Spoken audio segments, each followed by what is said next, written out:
Welcome to English Podcast 2.0, the easiest way to learn English on the go. Okay, let's unpack this. Today, we're taking a deep dive into something a little unexpected when you're thinking about learning English, especially if you're, just starting out. We're not going to spend our time on grammar charts or verb drills today. Exactly. What we've been exploring suggests that really mastering English isn't just about the language itself. It's tied deeply to personal growth, actually. Right. To tackling some of those internal hurdles we all face. Things like worrying too much or overthinking everything, maybe just feeling drained. Mm-hmm. And when you address those inner challenges, it can actually unlock your ability to learn more effectively and live a fuller life, which is, well, absolutely essential energy when you're taking on something as big as a new language.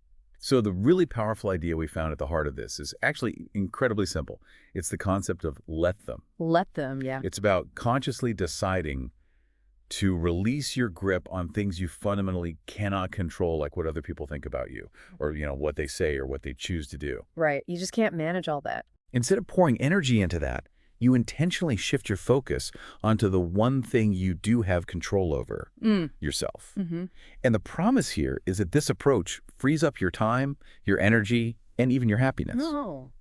That kind of mental and emotional real estate is exactly what you need when you're navigating the complexities of learning English. Totally. So our mission right now is to really dig into this let them idea and see exactly how it applies to you as a learner. Okay, let's really sink into that core concept then. What's interesting is how much of our exhaustion, it doesn't come from physical effort, does it? It often comes from, mental noise. That makes sense. Yeah, it's the constant stream of worry, that loop of overthinking, and that relentless attempt to manage external factors, everything outside of us. Right. It's exhausting trying to choreograph everyone else's reactions or opinions. It really is. And the simple, potent alternative offered is just to stop. Instead of exhausting yourself trying to manipulate or control outcomes involving others, you just let them. Let them think what they want. Let them walk away.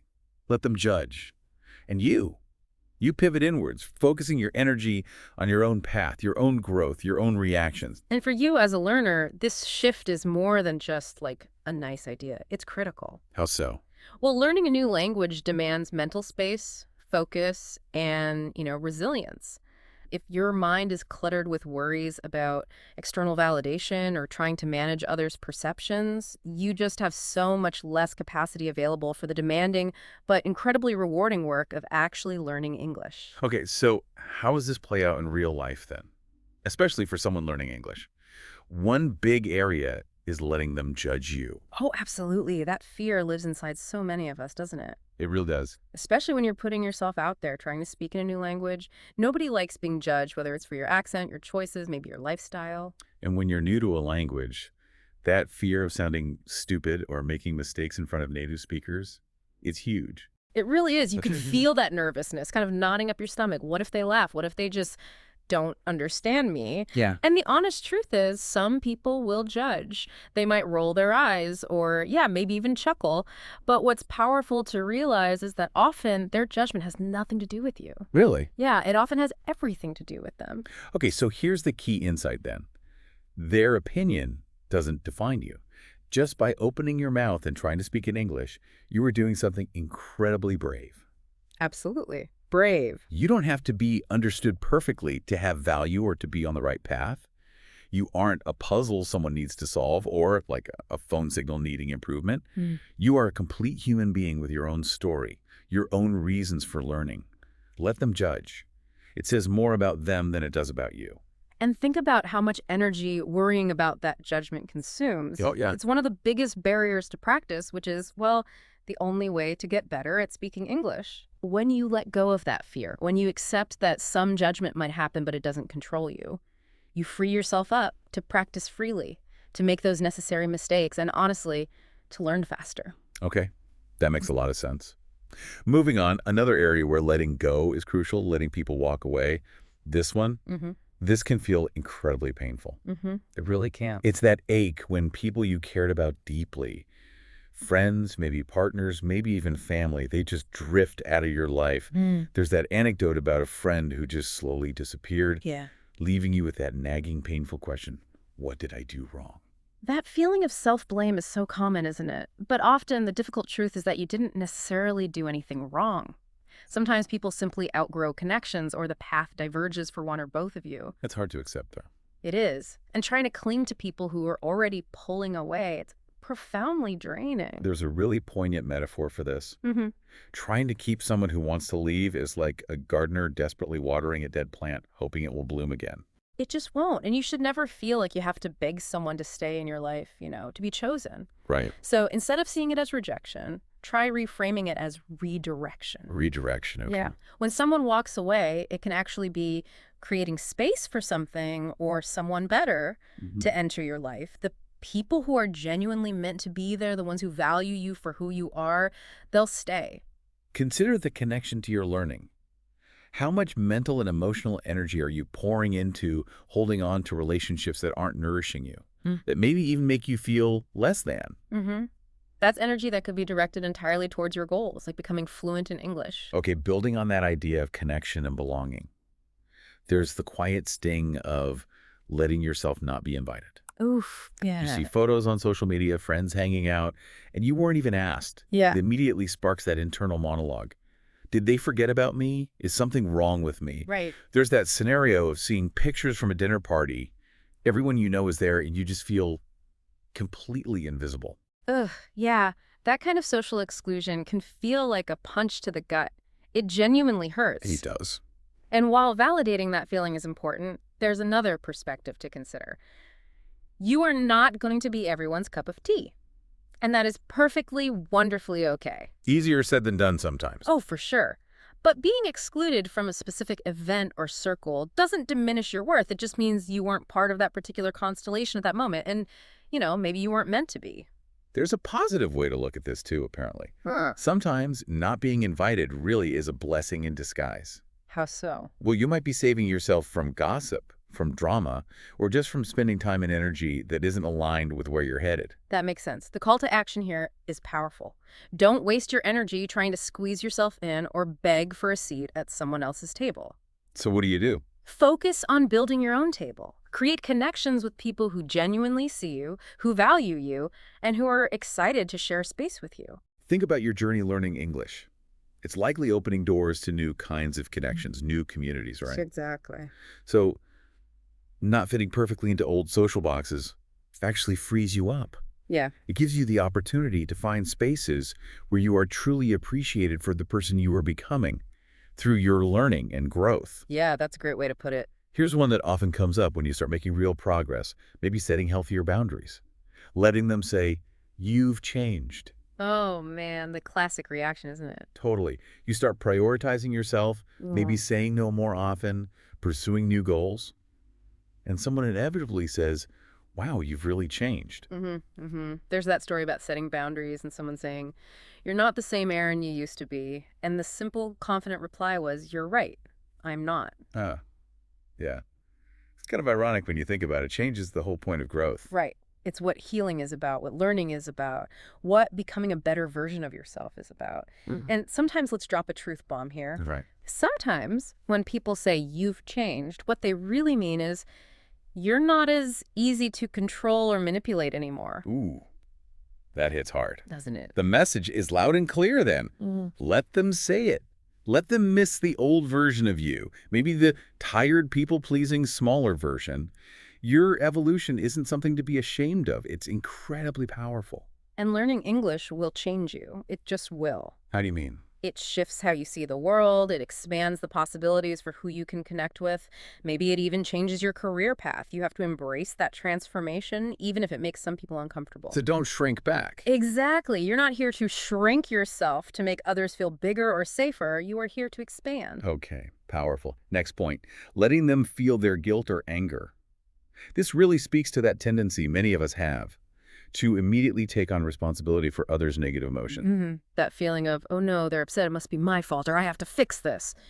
Right. There's that anecdote about panicking when someone was angry, Yeah. instantly jumping to over-apologizing or over-explaining, even if you weren't actually at fault. Yeah, and this reaction, while it might feel like kindness on the surface, is often rooted in people-pleasing, and it is absolutely exhausting. Because it's not really your job. Exactly. People are absolutely allowed to feel their own emotions, anger, sadness, frustration. It is their responsibility to process those feelings. It is not and cannot be your job to carry emotions for them or to absorb their emotional weight. There's a metaphor for this too, isn't there? You're not a sponge. Right. You are not a sponge. You are not designed to soak up everyone else's feelings until you are heavy, weighed down, and dripping with stress and anxiety that isn't even yours. So what's the alternative? You can offer understanding, empathy, support, absolutely. But the key advice here is you don't have to absorb their feelings or take ownership of them. Let them be angry. Let them feel whatever they need to feel. And you breathe, you pause, you stay grounded in your own truth, your own boundaries. Consider the energy needed for learning English. It's challenging. It requires mental bandwidth and emotional resilience. Totally. And if you're also constantly carrying the emotional burdens of others, you have significantly less capacity to navigate your own learning frustrations and challenges. You just run out of steam. Makes sense. Finally, there's letting them stay stuck. Ah, this one's tricky. Yeah, it can be incredibly frustrating when you're on a path of growth and change. You see people around you clinging to old routines, fixed mindsets, maybe endless drama. While you're trying to move forward, you get excited about learning English. Maybe you try to share that excitement, and you just feel like they think you're doing too much because they're comfortable staying put in their comfort zone. It's so tempting to slow down there, isn't it? To kind of wait.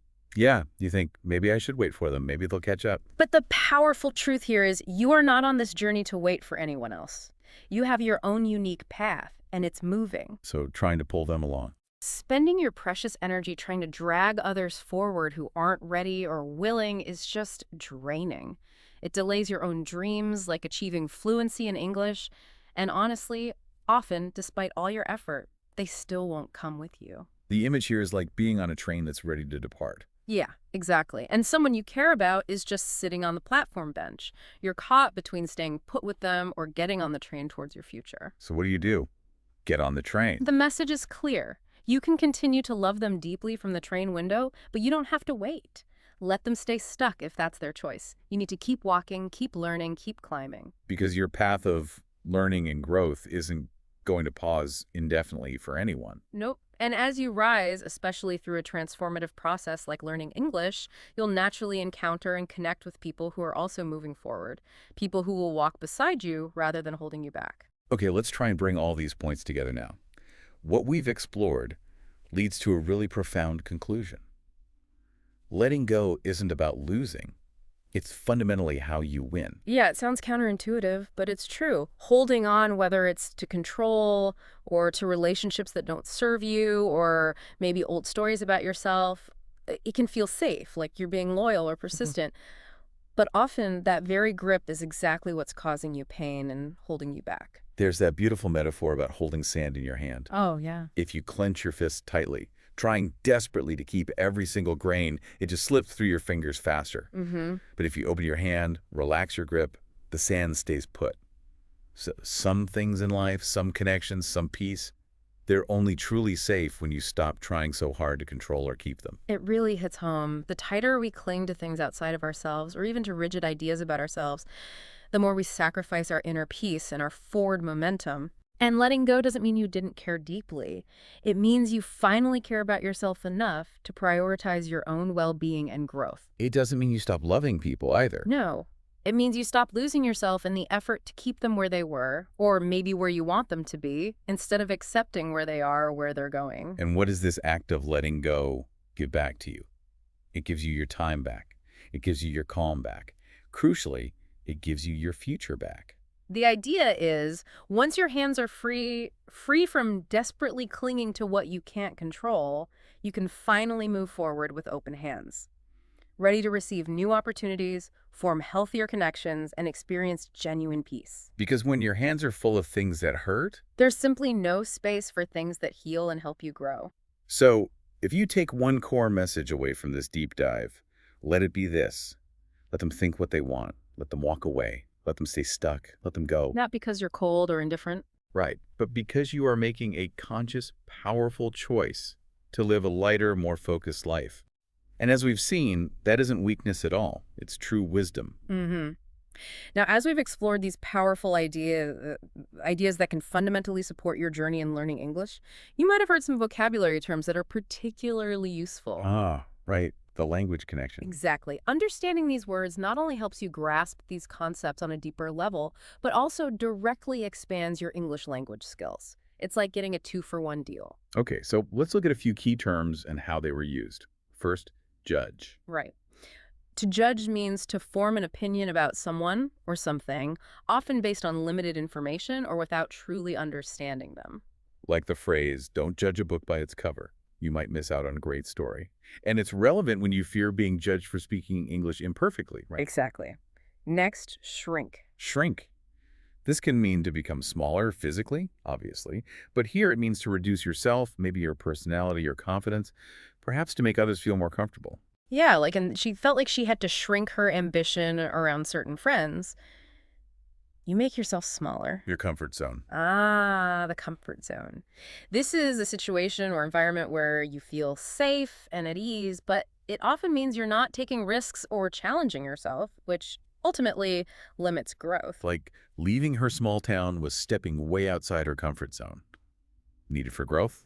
A boundary. A boundary. This is a limit you set to protect your time, your energy, your emotions, or just your mental health in relationships or situations. Yeah, like setting a boundary meant he stopped checking work emails after 6 p.m. That's a clear boundary. To let go. The big one. The big one. To let go. This is the central theme, really. It means to release something, an emotion, a belief, that desire to control.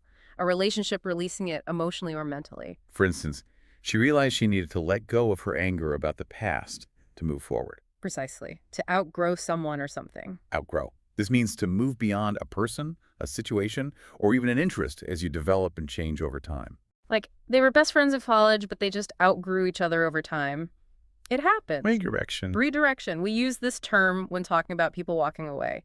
It's a change in course or path, often implying that the new direction, while maybe unexpected or initially painful, leads to something better or more aligned for you. So it's like a course correction onto a better path. Kind of, yeah. A shift onto a new, potentially more beneficial path.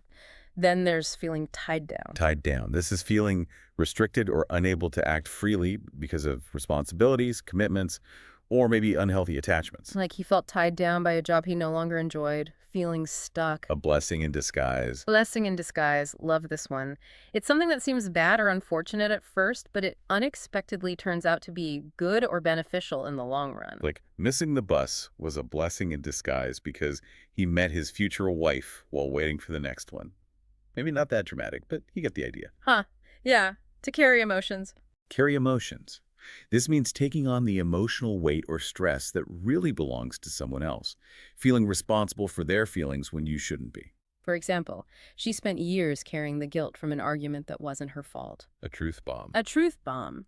This is a sudden, often blunt statement that reveals an important or sometimes uncomfortable truth. Like when he said he didn't see a future together, it was a total truth bomb. Just lays it out there. And finally, punch to the gut. Punch to the gut. This is an idiom, right? Describing a sudden feeling of intense emotional pain, shock, or sadness. Exactly. Like hearing about the layoffs felt like a punch to the gut, that sudden visceral hurt. Understanding these words helps you understand these deeper concepts and add some really powerful expressions to your English vocabulary. Yeah, these aren't just words. They're tools for describing these pretty complex parts of the human experience. And the material we explored mentioned that there are additional resources available, like a full transcript, maybe some exercises, and reflection prompts. That's right, to help you continue working with both these ideas and the language itself. Worth checking out if you want to go deeper.